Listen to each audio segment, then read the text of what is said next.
Hi again to another episode of Real Estate Investor TV at www.rei/tv.com. Today's Newbie Tuesday. I know some of you are getting excited about that because we get emails now, people asking us, what's on the next Newbie Tuesday show and that type of thing. So here it is. Today we're talking about buying houses for long term and for a long-term investment strategy, but we're talking about, and this is directed to people that aren't even full-time real estate investors and really aren't even part-time real estate investors. Today we're talking to people who want to earn some money in real estate over the long term, but who don't want to flip houses, who don't want to do rehabs, who really aren't into anything besides a traditional investment, besides the stock market and other traditional investments. So even if you have no inclination to become a full-time investor, you can make some money, a lot of money, over the long term as an investor without owning a lot of houses. You could buy less houses in your lifetime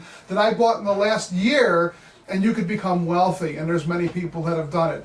So I'm talking about traditional real estate investing, the way people have always done it long before the nothing down and the flip this house and that type of thing came to be. So I'm talking to professionals, people who have a little bit of money to spend and they're kind of worried about their retirement. I'm even talking to college students at this point. I'm talking to people that are really any age, but especially people who are in their younger to middle age who are a little nervous about retiring someday. I mean, let's face it, Social Security isn't what it used to be. It's, they keep saying it's going to be gone whenever. You read all the different reports and you hear different things.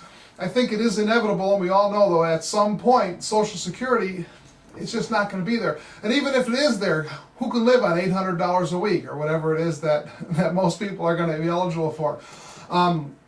Also, in the old days, you got a job, you worked there for 40 years, you had a Kool-Aid party, they gave you a gold watch, and you could retire with a decent pension or retirement plan. Nowadays, people don't work at one company that long.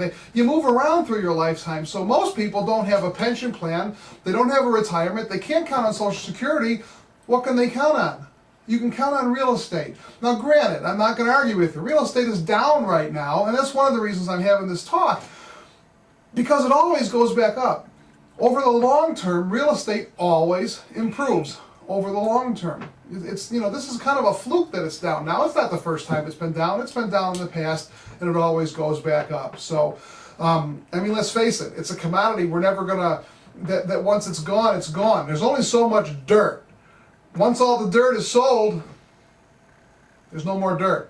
So, and that's what you're really buying. You're buying something that there's not. It's not like there's going to be more of it in the future. So, we're really talking about a buy and hold. Now, it could be a traditional buy and hold. And when I say buy and hold, that's a property that you're going to buy and that you're going to rent out to somebody with the full intention of renting it over a long period of time and making your money that way. You could do a traditional buy and hold where you find a rental house, buy it, get a mortgage, make the mortgage payments, and rent the house out. The nice thing about it is you won't have to make the mortgage payments if you're smart about it. Your tenants will make those mortgage payments and pay those houses off for you over the long term. You could also do a subject to. Right now, I don't want to say every day because there's some days that we don't, but I would say almost every day we have leads come across our desk where people are willing to sign their houses over to us. Give us the house subject to their mortgage. In other words, Mr. Nick, please take my house. I'll sign it over to you. I'll sign the deed. You can have the house. Just make my mortgage payments until you sell the house. Well, you can do that on a long-term basis. You can buy the house, leave their mortgage on it, and make their mortgage payments forever until you're ready to sell the house or until the mortgage is gone. You could even do this with a lease option where you could lease the house. I don't suggest it as highly, but it can be something you can do on a temporary basis. If your credit isn't good enough to get a mortgage, you could buy a house from somebody, lease with an option to purchase, and then in 6 months or a year, a lender is going to look at it more like a refinance, and you could switch you could buy it at that point when your credit is ready to do it. But sub 2 is perfect. I've bought so many sub 2 houses that I planned on in a year or two my tenant buying, but the tenants don't end up buying them most of the time anyways. So in a sense, some of those are turning into long-term investments for me. And I sure like looking at that equity at the end of every year. I get my inventory back from my accountant, and the inventory of properties I own, and It just keeps going up and up. So in any case, these are properties that you're going to buy and then you're going to rent it out. Now, if you would like, you can manage these properties yourself, or if you want to be totally hands-off, you could hire a management company. Right now is a good time to buy these houses because they are cheap. A couple of years ago, mortgage rates are real low right now too.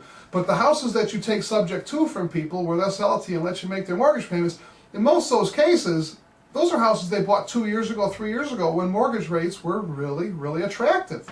So now you're not only going to get prices at great deals, you're going to not pay much for these houses, but you're going to have a nice low mortgage payment too. Over time, the interest rates are going to go up. Well, guess what? When those interest rates go up, yours isn't. It's going to stay the same. Now, some points when you do this. If you're going to take a house subject to the mortgage, make sure you look at the interest, at the mortgage, and make sure that it's a fixed interest rate.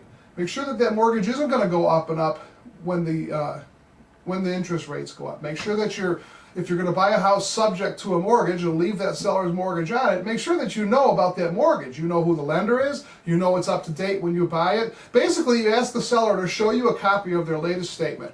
That'll show that it's up to date, and that'll show you what the interest rate is. You also want to get them to sign an authorization to release information form. It's a form that'll let you talk to the mortgage lender on their behalf, so you can confirm these things. Okay, but I'm not giving a course in sub-twos right now, but those are a couple of things you want to do. Now think about it. What if you bought 2 houses a year? Either got a mortgage for them, which, I don't do it. But people have become filthy, stinking rich doing that, so there's nothing wrong with it. But what if you bought 2 houses a year using any of these techniques? In 10 years, you'd own 20 homes. Think about the math. In 10 years, you'd own 20 homes. In 20 years, most of those homes you'll only owe about half on. So let's say you bought all $300,000 houses.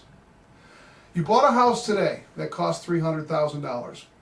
In 20 years, let's assume it's a 30-year loan. In 20 years, you're probably going to owe about let's say you owe $150,000 on that house after 20 years. You're probably going to own less, but I'm trying to I'd rather under promise or whatever. Because it's going to depend on a lot of things. It's going to be a $300,000 house. It's going to depend on how much the mortgage was when you took it over, if you put a down payment down, which I don't like to do. But it's going to depend on different things, the interest rate. But let's just say you bought 2 houses a year for 10 years. At the end of 10 years, you own 20 houses.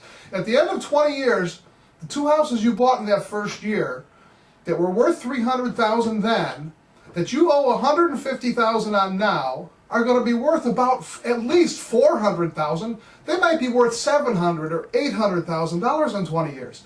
20 years ago, houses that were $80,000 are now worth $500,000, right? But let's think conservatively. So after 20 years, the 2 houses you bought in your first year are now worth $400,000 to $450,000, and you only owe $150,000. Do the math. You've got $300,000 equity in each of those houses. So after 20 years, you sell those 2 houses you bought in the first year you started doing this, and you put $400,000, $500,000, $600,000 in your pocket. In the 21st year, you sell the 2 houses you bought in your second year. You put another $400,000 or $500,000 in your pocket. In the 23rd year, etc., etc., etc. So buy 2 houses a year. In 20 years, you sell 2 houses a year, and you will be set for life. I can't guarantee it because who knows, there might be we might be gone in 20 years because of a nuclear something, okay? But when you do the math, it works. If I would have started buying houses 20 years ago, 2 houses a year at $80,000 each, they'd be worth $500,000, $600,000. I'd have $1 million a year in equity. So it is something to consider. Now be smart, do your homework, learn how to do it. Don't just run out and buy houses. There's plenty of investors who have full-blown programs on how to buy a house subject to. There's plenty of books you can buy on how to rent a house, how to manage tenants. There's all kinds of things you can do. Now, I suggest you sell these houses with a lease option. You rent them out. Don't just rent them out and put a tenant in there. Do a lease with an option to buy, because most people that buy a house lease with an option, they don't end up buying it anyways. But they give you $4,000 or $5,000 up front. So here's how it works. As you buy each of these houses, you find your first tenant, he gives you $5,000. And I just collected $4,000 yesterday on one of these. But he gives you $5,000 as an option fee. okay? You put that in a separate account. You buy your second house, you rent it out, you get $5,000, and it might be $3,000, it might be $8,000. But you, instead of using that money to live off of, put those option fees in a separate account. Then, if for some reason you have a house where you have a trouble with a tenant and you have to evict them, or you have to evict them and do some work, you've got a nest egg to do that work with. You've got some money put aside. At the end of 10 years, you'll have close to $100,000 in that account alone if you haven't had to use it. And you could use that money to live on if you want as well. But I suggest renting all these houses, lease with an option. The other reason I suggest renting them lease with an option to buy is when I sell a house lease with an option to buy, I tell the tenant, and they sign off, that they are responsible for all maintenance. I have never had a phone call because of a toilet clogged at midnight. Like you hear the horror stories of. Because every house I rent, I sell it, I rent it out, lease with an option to purchase. They're responsible for all maintenance on the house. So I don't have to worry about it. So if you sell them all with a lease option, that's how you fill them. You get money up front that you can put away as a little nest egg in case you need to put some money into these, and you don't have to worry about maintenance. And you know what? You do have to give them the option to buy it. Again, most of them don't. But what if one of them do? Then you don't have to wait your 20 years. You're going to make, not as much, but you'll make $10,000, $20,000, $30,000, $40,000 each time one of those buy. That's more what traditional investors do when they buy a house subject to. But we're not talking about that. Today we're targeting brand new people who don't want to be full-time investors, who love their job and just want to make some extra money. I hope you understood all this. I know I got a little confused talking it to you, telling it to you. There's a little thing, make comments, push that button up above, send me an email if you are confused, and I'd be happy to discuss it with you. We're going to have the grand opening of the site in the next few weeks, where we're going to start having a couple calls a month, at least one call a month, where you can call and ask questions about anything you want in real estate investing, and it'll be a general call, so we'll have more than one person on it, but I'll answer all kinds of questions. I'm going to start bringing in special guests. There's all kinds of things going on in the near future. Stay tuned, watch us daily. Thanks for listening. Now go make an offer.